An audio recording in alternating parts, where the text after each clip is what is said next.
So I told you guys before the game that you're the best group that I've ever worked with, the commitment you have to each other, right? And then we showed the video of these last-minute goals. And a group that shows belief, that never says quit, that runs for each other, that fights for each other, that does everything we can. And that, guys, that is what got us here, right? It's the character of you guys, right? I don't stand in front of the fans and hear my name chanted. It's me, it's us. It will always be us, and we staying in the Premier League, gents. Yeah. Okay? Yeah.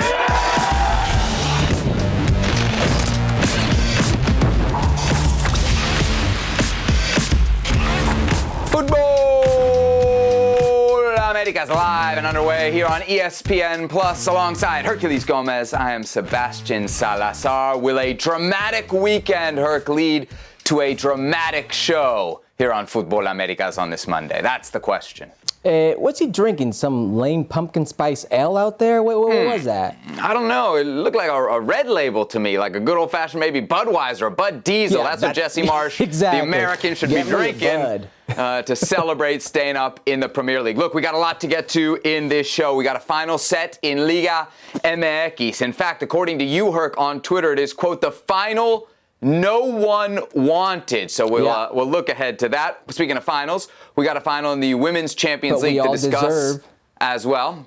True. Barcelona-Lyon, what a shocker that was over the weekend. Plus, don't look now, but it's Open Cup week. We got 8 games Wednesday, the round of 16, including El Tráfico, LAFC against the LA Galaxy. So we will preview that. But let's start with the struggle for survival.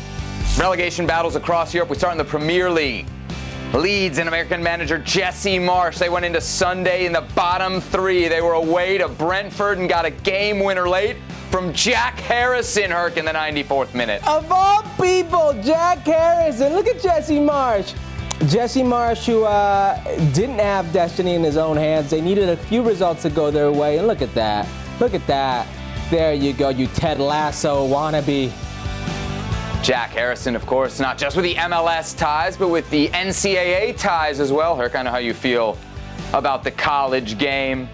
Magic for Jesse Marsch and Leeds. 94th minute game winner in the season finale to stay up. That coupled with Burnley's 2-1 defeat against Newcastle. The difference, by the way, they also had some stoppage time magic last week in that draw against Brighton. So what does the final table then, Herc, look like in the Premier League when it is all said and done? Well, going down, you got Norwich, Watford, and Burnley.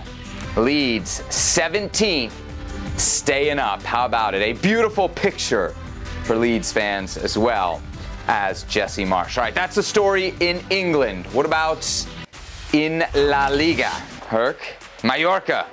Mexican manager Javier Aguirre, they needed a win away to Osasuna on the last day of the season to guarantee safety, and boy, did they ever get it. 2 second-half goals, the difference in a 2-0 win, Herc. Great game, sans the commentary, but this was an amazing game to watch as a neutral. It was something crazy like 5 points out of 54 possible that Mallorca had been able to get on the road. This was almost mission impossible. Javier Aguirre and Mallorca. I'm extremely pleased for Javier Aguirre and for Steve Nash. Those are the only 2 people I'm happy for about this situation.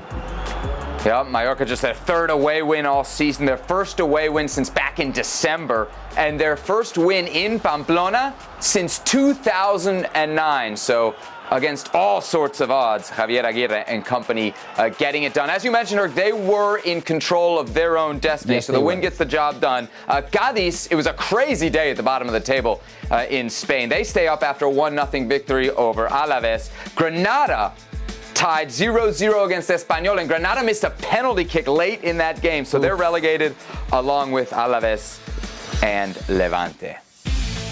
All right, Herc, so we got a couple rescue jobs to compare here. Jesse Marsch and El Vasco Aguirre. Which for you was more impressive?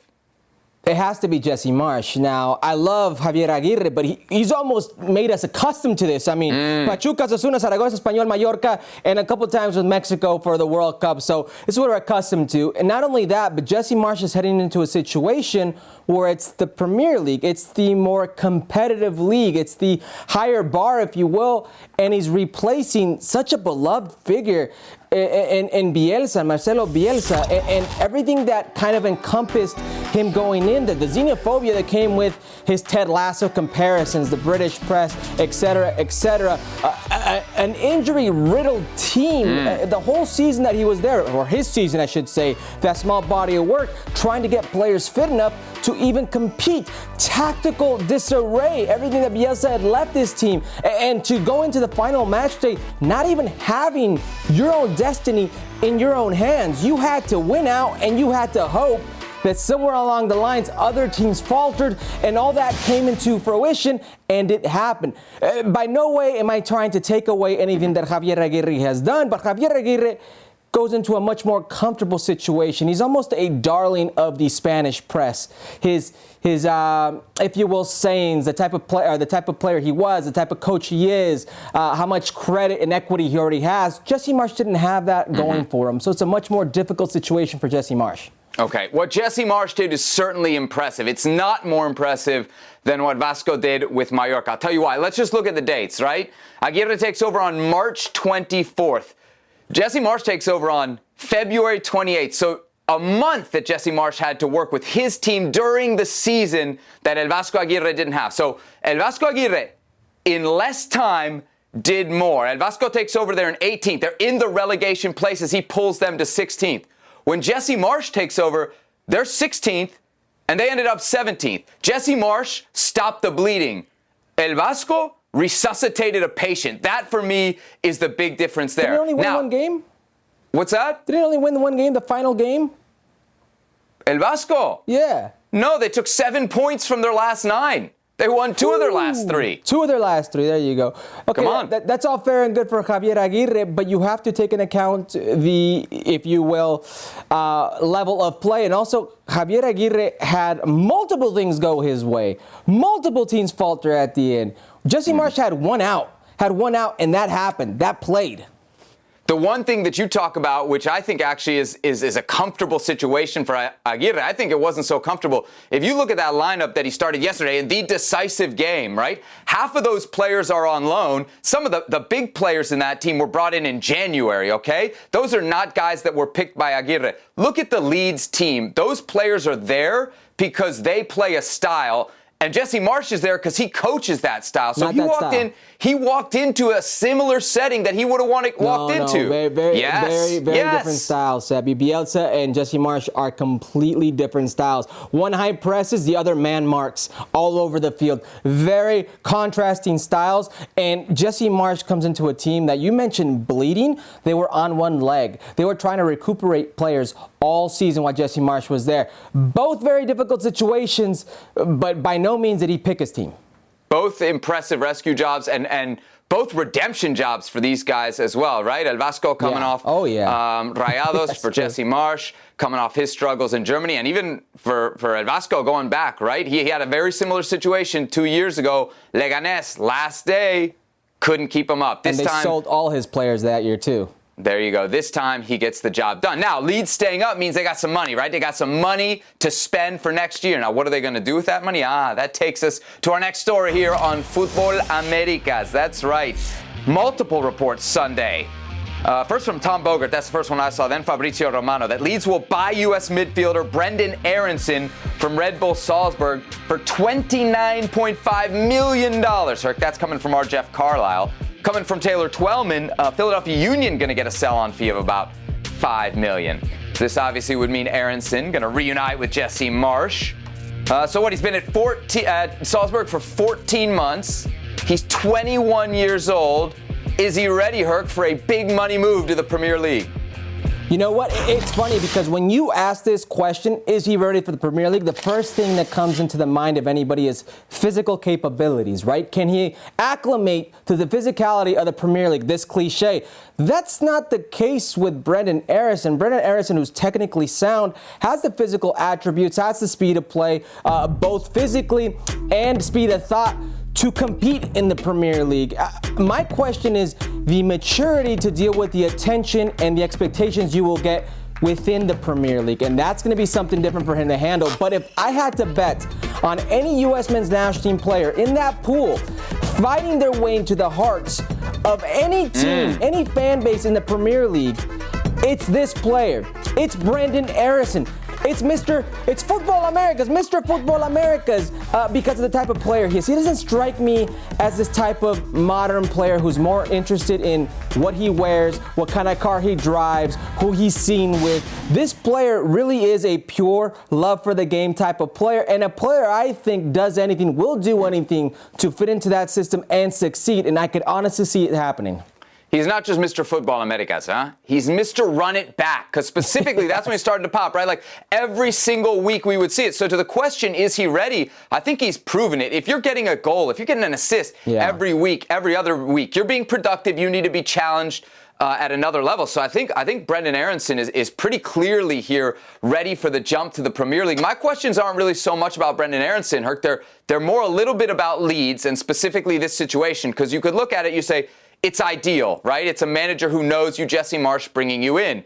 You can also look at it, and you just talked about how the media treated Americans, specifically Jesse Marsch. So you're now going to have an American big money signing under an American manager on a team that's American owned, and probably by next year going to be even a bigger percentage American owned. They better not get off to a slow start, because you know who they're going to blame, right? Absolutely. And he's going to be one of those Marsch players, like we've seen oftentimes in other places. Serginho Dresden Koeman, Ronald Koeman, he ended up being a Ronald Koeman guy. So when things went awry, he was one of the first players to blame. That's going to go with Brenden Aaronson as well. But I think he can manage these expectations. And listen, for Jesse Marsch, there are no excuses. You had the excuse of, this isn't my team. I came here in a bandit situation, stopped the bleeding, helped this team stay afloat. Now you've done that. Now you will have a situation to put out your own team, make your own signings, and this is a big one for you. Yeah, final thought on Aaronson. Sure, what he does in the Austrian Bundesliga is impressive, right? We saw it every week here on Run It Back. I think you remember what he did against Bayern Munich, right? In the Champions League. When you saw him at that level, you said, okay, this guy's ready for something else. If that something else is the Premier League and Leeds, boy, would it be exciting. So Leeds survives the drop, but not everybody else hurt. So fortunate. Here's a list of CONCACAF players relegated from the Big Five leagues, right? We couldn't do everybody, but we should probably note as well, Luca de la Torre not on this list. He is going down with Herculez, or at least his club is going down Herculez in Holland. Yeah, I mean, Matt Miazga, Oscar Duarte, Josh Sargent, you almost expected that. Johan Vasquez was one of the top 4 statistical center backs in all Serie A. Some of these players will make their way up. Some of these players, listen to this, will actually benefit from going down. They will get more minutes. They will be more productive. It'll be better for their development. Relegation isn't always a negative sometimes for these players. Johan Vasquez and Genoa going down in Italy. Venezia going down as well. It wasn't all bad news. Tyler Adams and RB Leipzig, they won the German Cup over the weekend in penalties over Freiburg. Adams didn't start, Herc, but he did enter the match in the 99th minute. It's his first club trophy, if I'm not mistaken. I am not going to count the Supporter Shield. Ah, boo! I am not going to count USL when he won with Red Bulls 2. This is his first club trophy at the senior club level. And it's a big one. Congratulations to Tyler Adams and RB Leipzig. I mean, look at you just devaluating not just the Supporter Shield, the USL title. Unbelievable. He is a serial winner. He's won in a lot of places. We should at least acknowledge that. Who knows? Maybe this is the end of his time at Leipzig. We've heard him linked to a couple other teams, one of them being Leeds under Jesse Marsch. Here's your trophy haul for U.S. men's national team eligible players on the European circuit. Herc, not quite as many as last year, but still a good number. Yeah, and that's just the top 5 leagues. It's a very good number. And going back to Tyler Adams, they were semifinalists in the Europa League, 4th place in Bundesliga. So Leipzig with quite a comeback story after Jesse Marsch. Let's transition to the women's game. Women's Champions League final on Saturday. Barcelona against Lyon. 2 Americans in the starting 11 for Lyon, and they got off to a great start. Amandine Henry in the 6th minute hurt. This is just a ridiculous goal. Look at the distance. Look at the band. Look where she puts it. Insane goal. Lyon weren't done. They got off to a great start out of Hegerberg. I mean, the atmosphere is just electric. They're feeding off of this atmosphere. Back door, goalkeeper can't close out on time, diving header. That's 2. All right, let's get one of these Americans involved in the highlights, shall we? Catarina Macario with a tap-in to make it 3-0. Yeah, defensive error right there. I mean, Barcelona, you wouldn't have pegged this from this Barcelona team. Catarina taking advantage of that. Alexia Putellas getting one back in the 41st minute. She'd be named Champions League Player of the Season on Monday, but in the end, Lyon just too much. They win 3-1. Let's hear from Catarina Macario after the match. Well, I'm very happy, obviously. It was a big match. Barcelona was incredible. But I'm just really happy that we were able to start the game so well. Getting those 3 goals in the first half really helped. And yeah, I think it just came out, we were the team that showed up the most today, and we had the most experience. So thankfully we were able to come out on top. Macario and Horan then joining the relatively short list of U.S. women's national team players to have won a Women's Champions League title. 5 now on the list as Macario and Horan join Morgan Lewandowski and Ali Krieger back in the day. It's impressive, Herc, surely.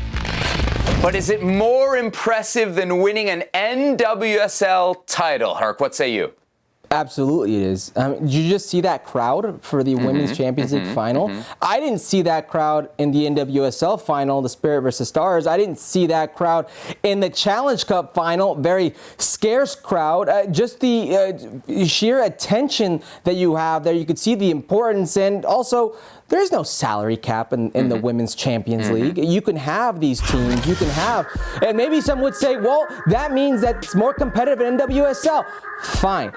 Maybe it's more concentrated at the top, but still, you have to beat the players at the top. You have to beat these super teams like Lyon. You have to beat a historic team like Barcelona.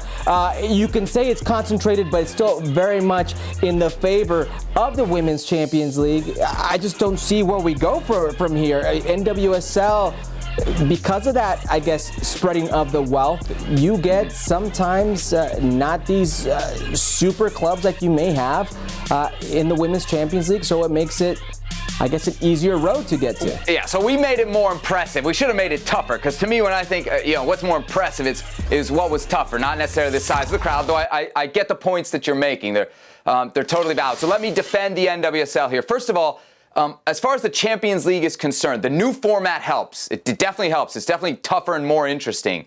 But the tournament doesn't really kick in, Herc, until the last 8. Right. Really until the quarterfinal round. Even if you go back to the group phases this year, you see the PSG, you see Lyon, you see Barcelona, 8-0. Their scores. Yeah. They're winning 4-5-0. They're rolling teams. There's no competition there. In the NWSL, there is that grind, that competition every single week. And you got to survive a long regular season just to get into the playoffs, just to have a shot at the NWSL title. If you're a super team, if you're a Lyon, a PSG, if you're Barcelona, you're dominating your league. So in that regard, for me, the toughness of what you got to go through to really be in an NWSL final, to me, that's more impressive. Yeah, is it though? You saw the Spirit falter like halfway through last year's NWSL regular season and then just roll right through into the playoffs, and they were the hottest team.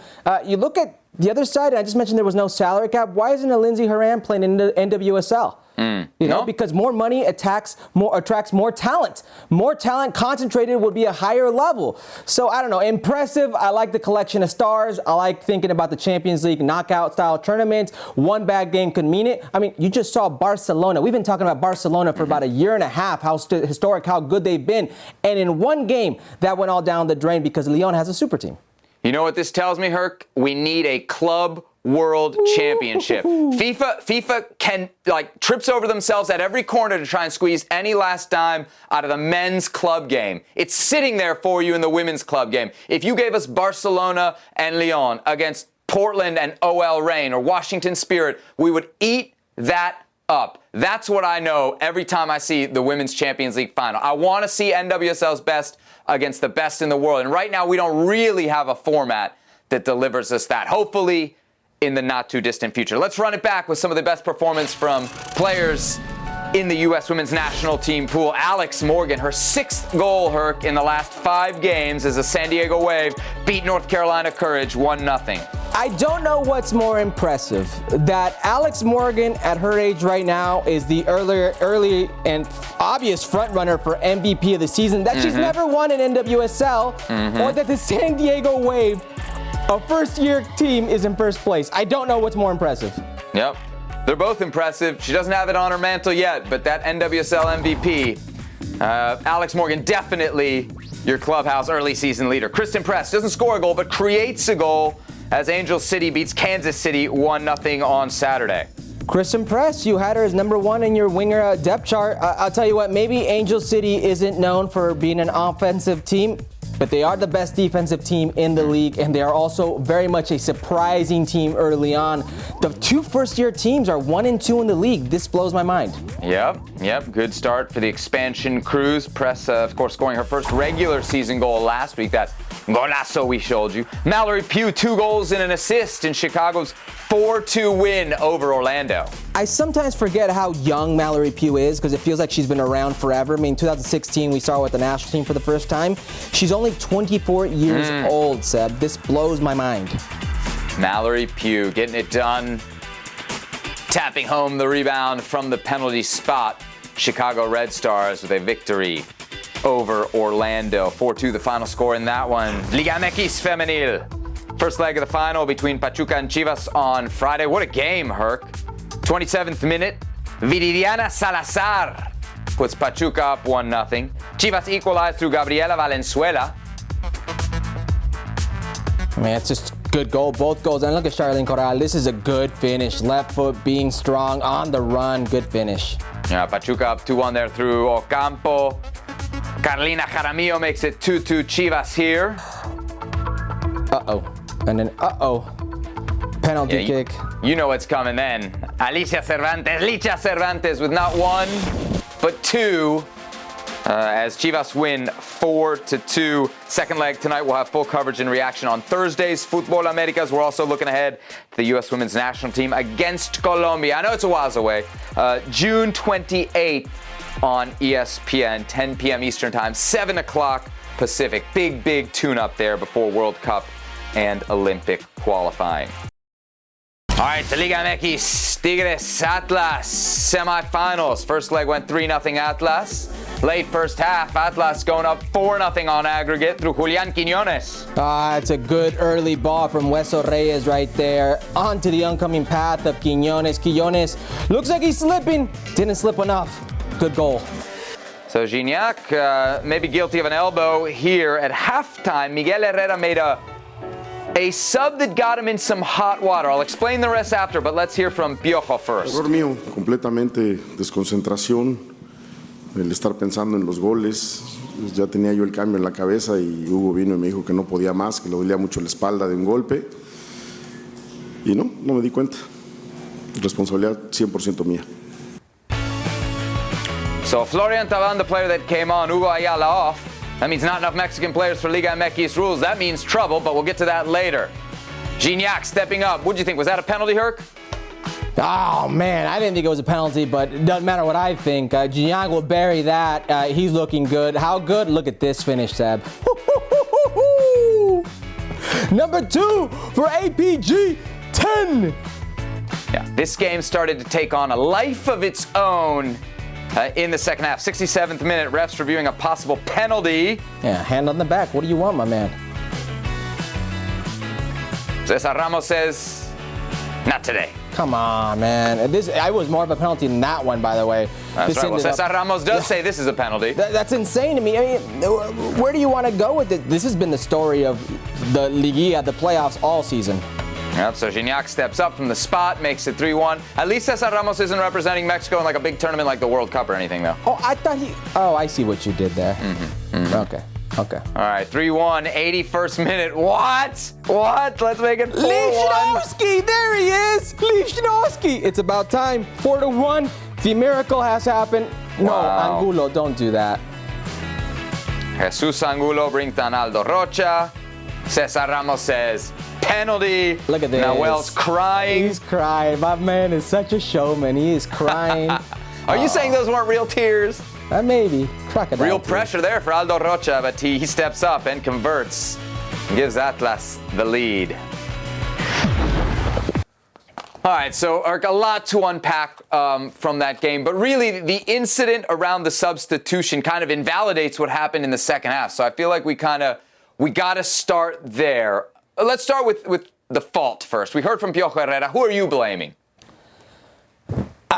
I guess Miguel Herrera, but like, should this really be on Miguel Herrera? Should it really be on the coach? And let me just explain myself for a second. Bear with me for a second. How stupid is it? How dumb is it that he can't use who's at his disposal on the bench? Think about any other league in the world. Think about any other sport in the world. If he's on the bench, you can use him. You don't have to say, wait a second, is he Mexican? Is he developed in Mexico? Is there a caveat or an asterisk for this player? Should I be able to use him or not? How dumb is this getting? Either you can have a certain amount of foreigners that make the game day roster and they're there and you can use them, or you can't. It's ridiculous, and I'm surprised that this is the first time this has happened. Now, I don't blame the guy, okay? He's got a substitution in his mind, and all of a sudden his center back, a Mexican player, has to go out because he's got back spasms. He's not fit. So he thinks, okay, how can I make my team better? And he looks down the bench and he's thinking about how to win the game in a game that nobody thought would be that way. Nobody thought they'd have a chance in. They're 3 goals down and they make it interesting against the defending champions, and he picks a player from the bench. Said player goes on the field, and all of a sudden you're like, wait a second, we got a problem. Too many foreigners on the field. It blows my mind. So I wish it was as easy as saying this is on Piojo, but I don't really think it is. Yeah, it's certainly on Piojo, but can you imagine the egg on the face of, forget Tigres and Piojo, the league? If Tigres had won, they're bailed out by the fact that Atlas gets that penalty, because if Tigres wins and then we got to go back, it's a mess. So whatever we're going to blame Piojo and Tigres, and there probably should and will be some punishment, the league must today, absolutely 100%, to avoid a catastrophe in the future, change its protocols around this and take ownership. If it's not the 4th official, it can be a 5th league official, 6th league official. You got to have a body there to make sure. Now, as far as punishment is involved, what do you think should go down here? Should Piojo be suspended? Should there be a fine? What should happen here? For Piojo or maybe for Tigres? I think a fine would be justified, but I agree with you. Would be major egg on the face. Could you imagine one of the biggest clubs in Mexico advancing to this from the semifinals to the final and what was the game in this miraculous comeback, and then on paper they take the game away from them? It would be international egg on the face. It would be controversy. It would be in papers all around the world. Look what happened in this league, and Mexican soccer would be in the world stage, would be on the world stage in the press everywhere for the wrong reason. So I'm glad that didn't happen, but there has to be a change. As far as what should happen, I think a fine would suffice here. I don't know if you can give Miguel Herrera a suspension and make it really interesting there. All right, let me go conspiracy theory real quick on you here. Miguel Herrera's never had a problem with this rule before. Nobody has. He's down. He hasn't forgotten before. He's down 4-0. It's basically over. Why not just you? Because you won't get away with it, Seb. You're telling me it was totally innocent. Totally innocent? Seb, if you're down, honestly, 4-0 in like 10 minutes left, then okay, nobody catches it, nothing happens. All right, but you're not. And you're still very much in this game. By the way the game is being played, honestly, Seb, what do you gain from it? Think about this, Seb. You're not going to get away with it, so why do it? I don't buy the conspiracy theory. I know there are those conspiracy theorists out there. I don't for 1 second buy it. Yeah. Finally, you are critical, Herc, of the rule. That rule is in place in theory to get more Mexican players minutes to support the national team. Conversation for another day. But if you're going to take that rule away, what do you do to get those guys those minutes, right? So there's a point to the rule. Limits, Seb. You don't say formed in Mexico. You don't say on the game day roster. You don't say at the field at one time. You just reduce it. When I played in Liga MX, it was 5 foreigners. That's it. Boom. Okay, when you played in Liga MX, one of the stops that you made was Pachuca. They played America in the second leg of their semifinal on Sunday. First leg finished up 1-1. Pick this one up, early on. Oh, no. Eric Sanchez giving away the ball to Diego Valdez. If we only had a 9. America had chances in the first half of this game, first half of last game. Come on. I mean, Valdez isn't a 9. He's not a forward, but he should have finished it like a 9. He didn't, though. Richard Sanchez with a shot here. Ustari laying out. Ustari's a ridiculous save, but then from bad to worse, it's Aviles Hurtado to Romario Ibarra. Remember him, Minnesota United player? Look at that nice little goal. Boom, and right there, Pachuca takes the 1-0 lead, 2-1 on aggregate. Controversy here. Richard Sanchez getting stamped from behind by Nico Ibanez. At first a yellow, VAR said take another look. Yeah, no controversy, should have been a red. No what about controversy this one? there, should have been a red. There you go. So the inconsistent refereeing is, I guess, consistently bad? Yeah, that's Sanchez, about right. Eric Sanchez, golazo from distance. Was Memo slow to this? Nah, he got screened, couldn't see it. The Pachuca altitude thin air, and then look at this, number 2. This is a sweet little finish, and it got just from bad to worse. Paco Memo, and we're not going to show you the rest of the shots that went off Paco's back and off the post, because that'd just be. We are going to show you those shots. Here you go. Pocho Guzman with a great assist there to Ibarra. There's a save for Memo. 3-0 on the day, 4-1 on aggregate. America goes down. All right, so the talk around America right now is that, let's see, Tano Ortiz is all but official. But the talk in Mexico right now is that maybe Las Águilas should reconsider the hiring of their interim manager based on the so-called fracaso of the weekend, losing 3-0 to Pachuca. So tell me, should America rethink it? Yes or no? Was this a fracaso? No. Okay. Let me ask you some yes or no's. No. I run the show. You let me ask you some yes or no's. Is Pachuca better than America? Yes. Oh, okay. Is America's roster top 2 in the league? Neither is Pachuca's. No. I'm asking. Is America's roster top 2 in the league? No. Okay, so semifinals is their station then. Is America the biggest club in Mexico? Semifinals is their station. Is America the biggest club in Mexico? Yes. On history, yes. On titles, yes. Okay. You just told me they're not a big spender. Okay, hold on. Seb, let me, this is a humiliating fracaso to add to it. Not just a fracaso, a humiliating fracaso. And I am very surprised you as an Americanista don't recognize that. Now, our colleague, Gibran Araige, who works for TUDN, who's very much in the know and in the scene right there, has pretty much all but confirmed that Tano Ortiz will be made official soon with Club America. They should reconsider that. And I've been against Tano Ortiz with his small body of work being named head coach. Solari, in a larger body of work, did more impressive things with Club America. Now, let me talk to you really quick about Tano Ortiz. All those Liguilla wins. Tell me about all the Liguilla wins he had. Tell me about Tano Ortiz. Tano Ortiz has more Liguilla wins than Solari. He's got 1 Liguilla win. Oh, okay. Still. So let me tell you about this 1 Liguilla win. Let me tell you about Tano Ortiz's time, okay, with Club America. When he takes Club America over, fecha 9, week 9, okay, they are last place in the league, but they're still only 2 points from repechaje, 2 points from a wild card.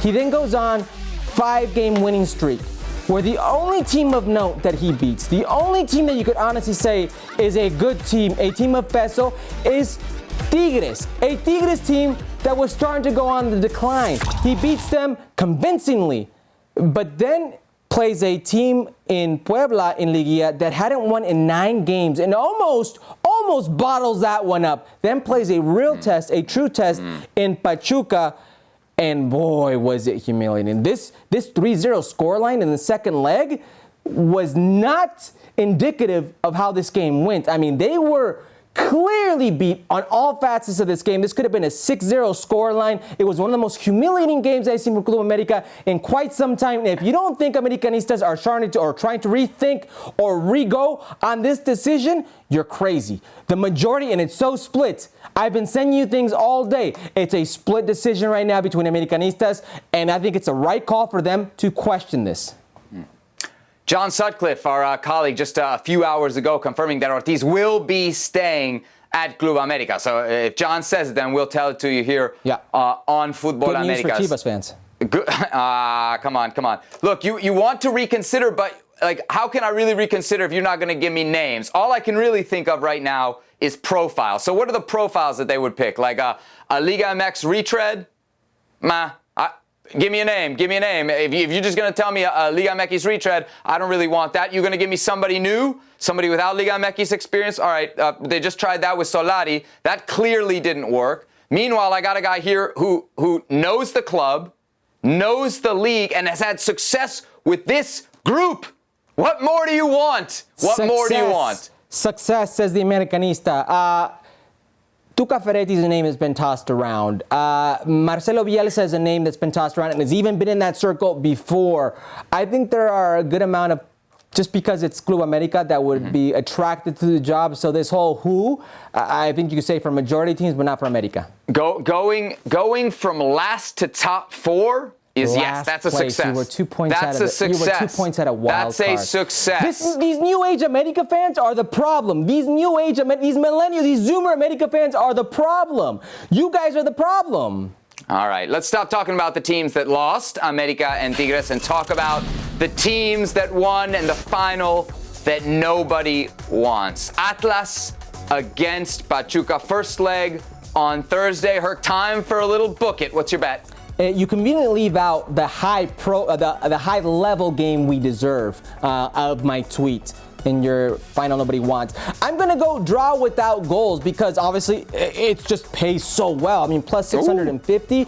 And you know how finals are, Seb, especially first leg affairs. They're cagey, they're tense, they're very defensive. And this clash of styles, I don't know if it's conducive for the neutral. I don't know if we're going to see a lot of goals, especially in this first leg. You're talking about a Atlas team that's very much defend first, very much pragmatic approach, very much will try to break you on the counter and see if we can do something, and we're not going to take too many risks. Versus Pachuca, who's the best defensive team in the league, and they're a high press team. I don't know what we're going to get with this clash of styles. All I do know is finals tell us that they're tense, they're low-scoring affairs, especially leg one, and plus 650, just the way it pays out, I like that bet, so I'm going to take it.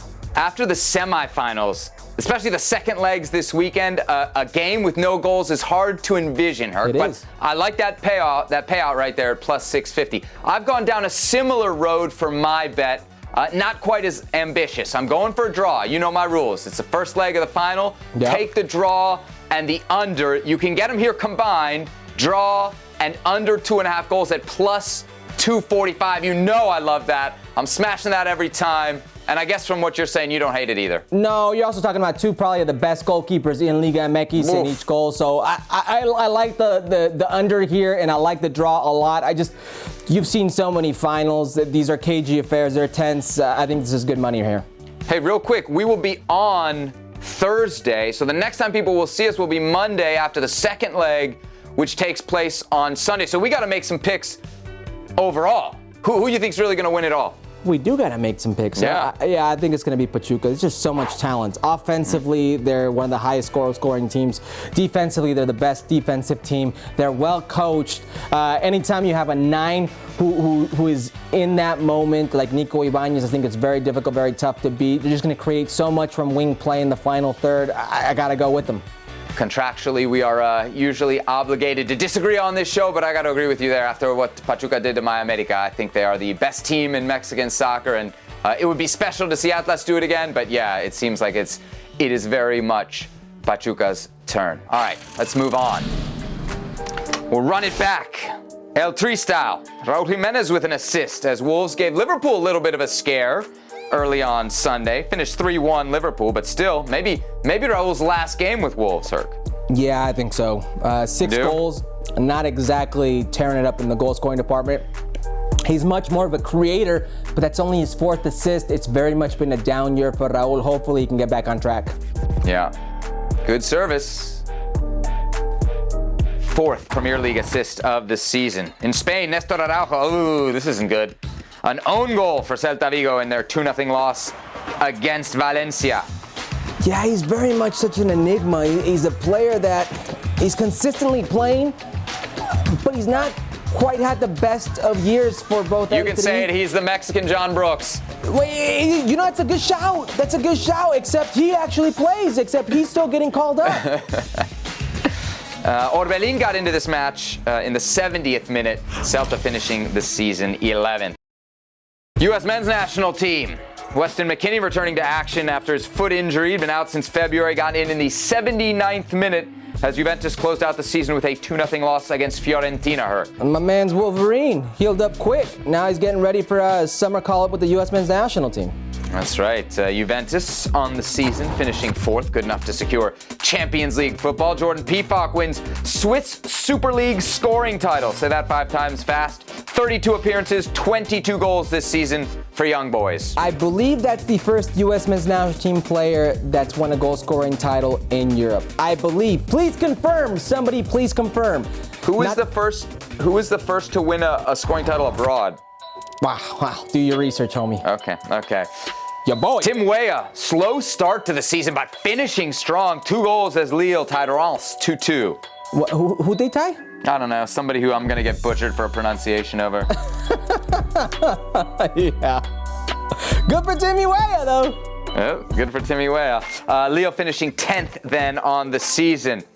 Greg Berhalter dropping the summer roster for upcoming friendlies in the Nations League on Friday. Christian Pulisic is in, as you mentioned, Weston McKennie as well. 27 players total. 19 of them were part of the World Cup qualifying effort. Real quick, let me read you the guys who were injured and not here because of injury. Serginho Dest, Miles Robinson, Gio Reyna, Josh Sargent, Jordan Pefok, Daryl Dike, Chris Richards. Anybody else who's not on this roster, they're not on it because of the coaches' decisions.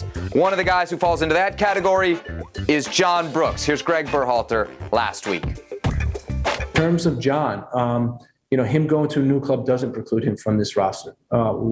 My point was we're going to be able to see him now in his new environment, hopefully doing things that are similar to what we need him to do, and that could help him, make a case to be on the roster.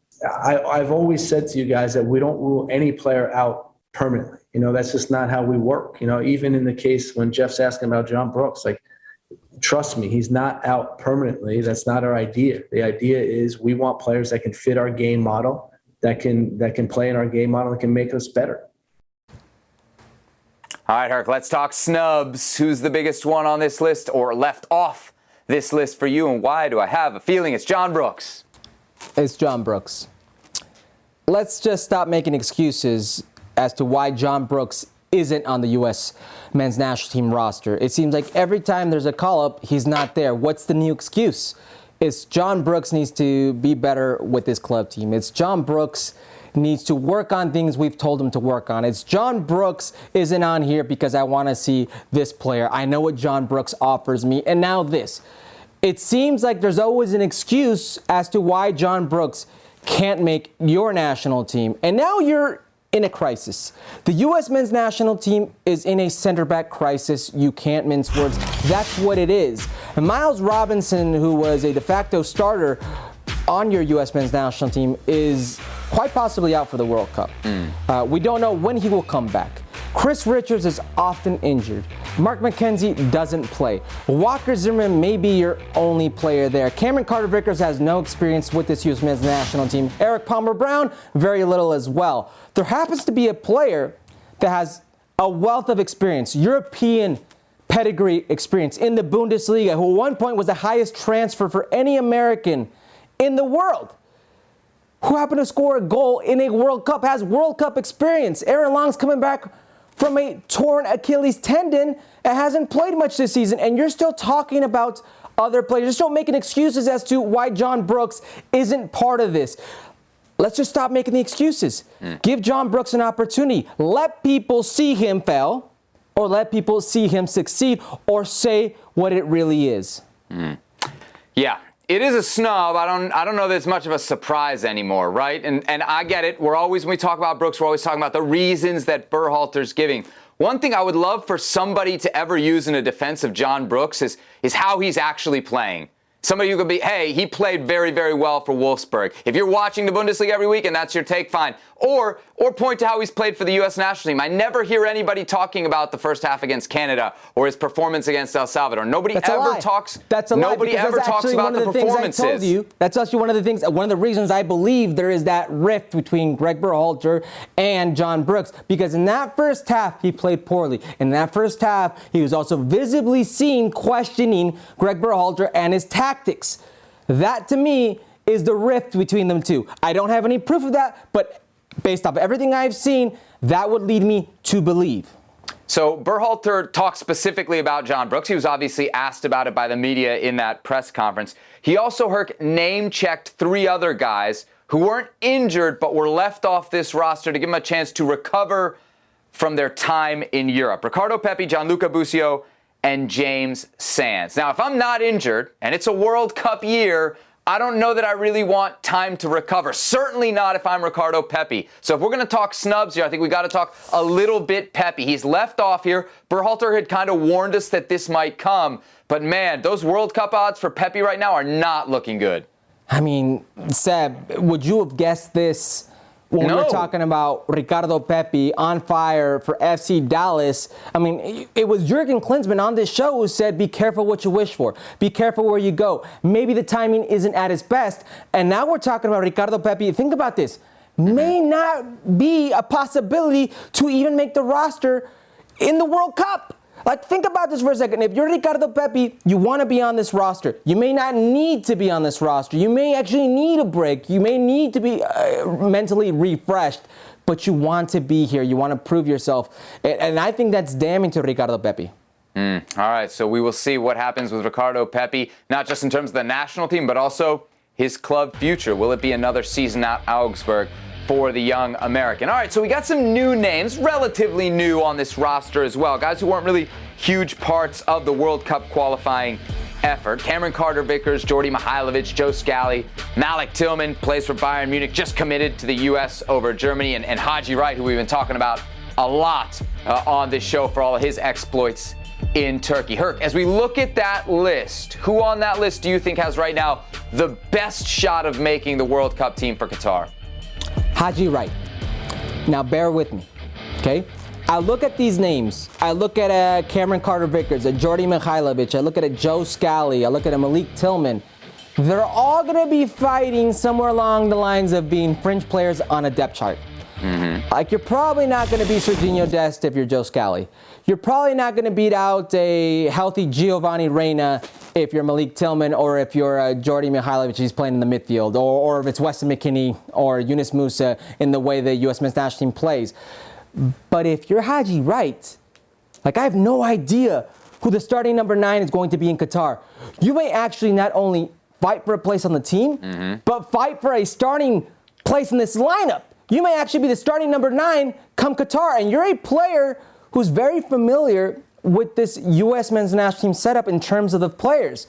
You've played youth national teams with some of these players, a lot of these players, so it's not unfamiliar to you. It's a position that's so taboo right now. If I had to peg one guy that I can not only make the team, and if you're a hot hand as a forward, that is very important, trust me, take it from me, you may have a shot at starting a game in the World Cup. Hey, what about Tillman, the player for Bayern Munich? 0 caps. What percentage chance are you giving him of making the team for Qatar? If I had to pick a percentage, I mean, I'd go with a 60% chance at least. 60? 60? At least. Because if I'm Malik Tillman, especially the reports we've been hearing out of Germany, how disappointed they are to lose him, how they saw him in the setup, how they thought he was going to be part of that program, I have to assume, as a pundit on this side of the pond, that there was a conversation, and a very strong one at that assured Tillman that he's got realistic possibilities of being a big part of this national team for him to switch allegiances, So I'd say there are strong possibilities that he makes that team in Qatar. Wow, 60% Tillman to make the team in Qatar, Herc. Never, ever say that this man will not go out on a limb. That's what he does here on Futbol Americas. One more thing, Herc, and it comes from social media. You were stalking Christian Pulisic on Instagram this weekend, threw it in the WhatsApp group, and you noticed that Pulisic took Chelsea FC out of his bio. Actually, shout out to our friends USMNT only. They're the ones that really noticed it over on Instagram. Pulisic, by the way, didn't play in the season finale against Watford. Herc, is the change in the bio on Insta something, nothing, or everything? Well, it's not nothing, I'll tell you that much.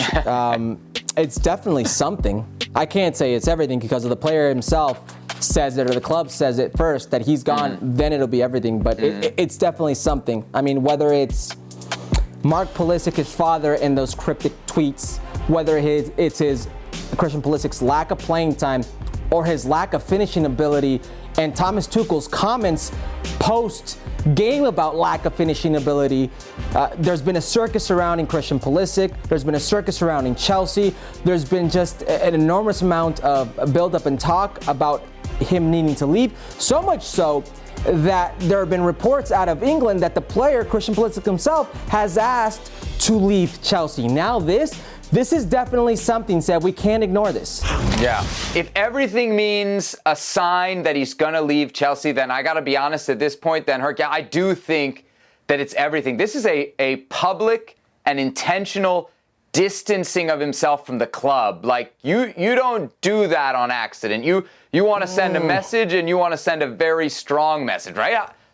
What's the point of doing that if you're not leaving? I've got a real issue saying that's what he did until he does it.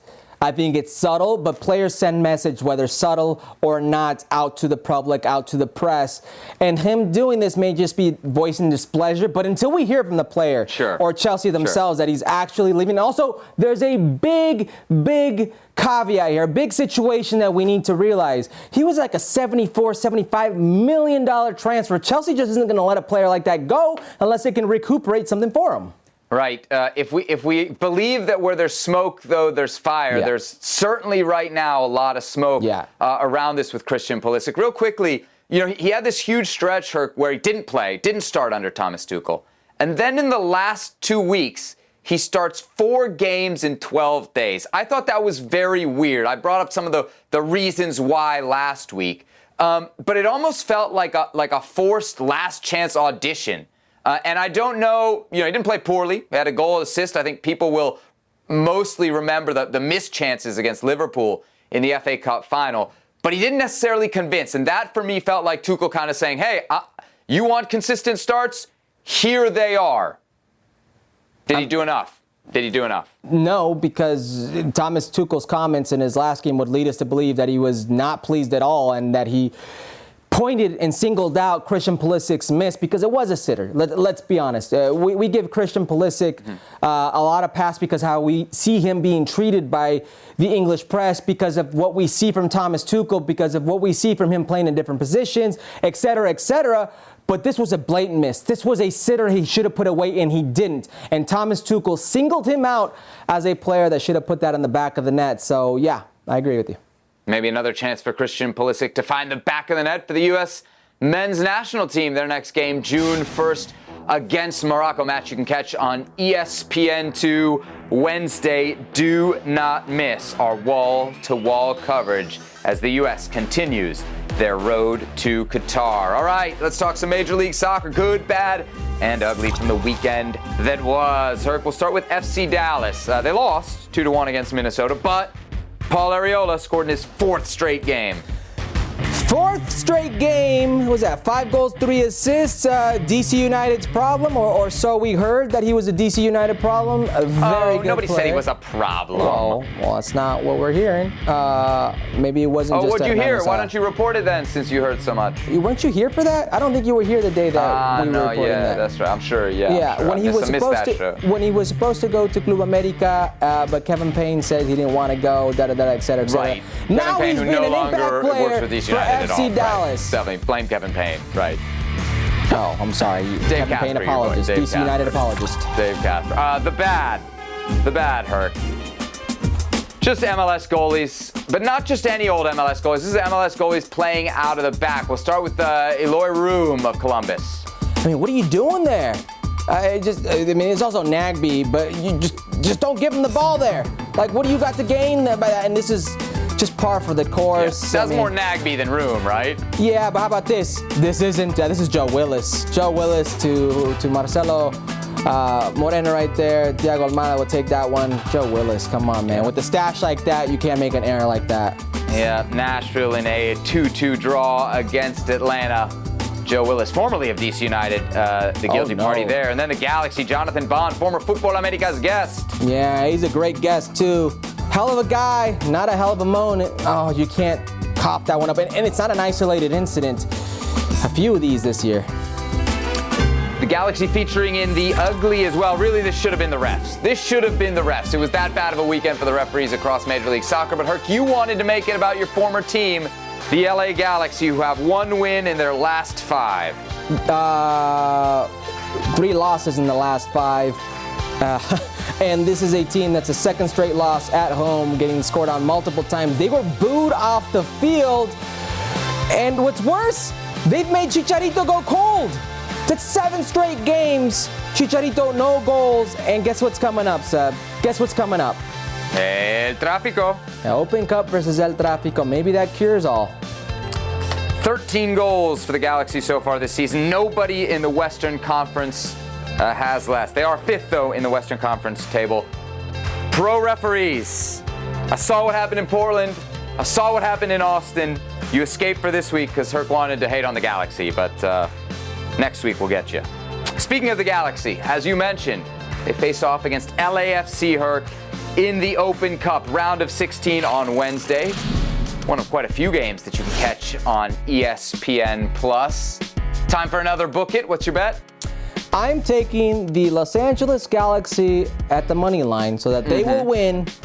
It's plus 145. And you heard me mention that LAFC cures all for the Galaxy. It doesn't matter how bad the Galaxy are playing, how well LAFC are playing. When they play against the Galaxy at Dignity Health Sports Park, and I've told you this before, it cures all for the Galaxy. 7 undefeated. They've never lost in their history versus LAFC at Dignity Health Sports Park. 5 wins, 2 draws, and I've got a feeling that Chicharito breaks that slump in this game. I'm taking the Galaxy, who is referred to as Papa in this rivalry, at home. All right, so you did this last time they played. You said this is what would happen. I didn't listen to you. Am I going to learn my lesson?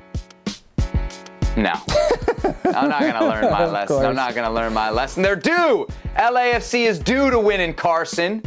So I'm going to take LAFC at plus 155. By the way, since you hate supporter shields, LAFC, they don't have a major trophy. You want to be a big club, you got to have a major trophy. You always talk about how easy the Open Cup is to win. I got to document this. All right, so let's get LAFC at what, plus 155. So a little fatter payout there than your Galaxy bet. Okay. I also like the own goal to be scored in this game because you know there's craziness in these matches. Plus 550 on an own goal. Okay, plus 550 if you want a flyer. Let's take a look at the rest of Wednesday's schedule. 8 games in the round of 16 in the Open Cup. We got a California derby. We got a Florida derby. Orlando against Inter Miami. Omaha. We got Louisville hosting. We got Sacramento Republic hosting. And yes, out of USL League One, the 3rd tier, we got Union Omaha. They actually just sent us jerseys. I just got them in my house.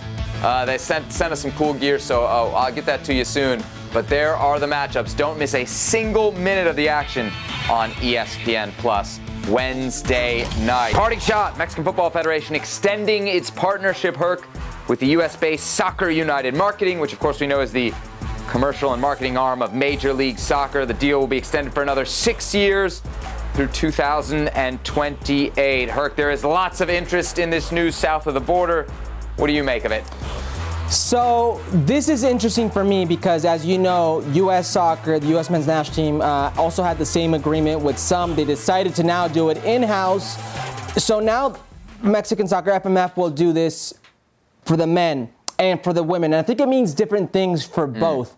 This is good news for the women and bad news for the men. Now, let me explain myself. Why is it good news for the women? You need to give these women every single opportunity to have more attention put on their game because they deserve it. More attention will mean more money. A marketing arm like this can suit them and do them better. That's going to be more exposure. That's something they do very well at some. But on the men's side, this means more games in the U.S.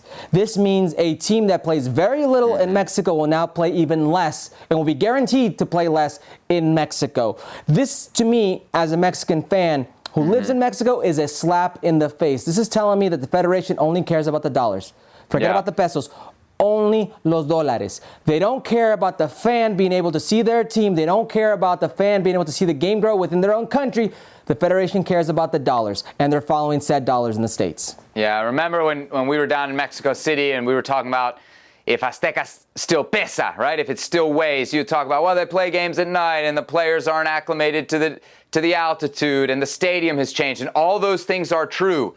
But the Mexican national team also plays a lot of its games in the United States. So when it comes to those World Cup qualifiers, there is a distance, there is a separation between the national team and its fans. And I think that's not good. That's not good for anybody involved there. I think this definitely leads us to more MLS Liga MX business, right? Because we know the Federation is run by the Liga MX owners and the MLS owners are the ones in charge of Soccer United marketing. So we're definitely going to see more of that. I'm with you, though. I was surprised, very surprised to see this in context of what's happened with the U.S. Soccer Federation. Because the U.S. Soccer Federation has had this deal with Soccer United marketing, and they're saying now, U.S. Soccer, that, hey, we think going out on our own, we can maximize our rights. Good news for the Mexican women? Why is it, Herc, that Mexico doesn't think they can do that the Mexican Federation doesn't think they can do that on their own, and they need Soccer United marketing? I don't know the answer. Same reason they want to team up with Liga MX. Or Major League Soccer. There it is. All right, plenty more Futbol Americas in podcast form. We will be back on Thursday working on a very special guest with ties to the Mexican national team. We'll see you then.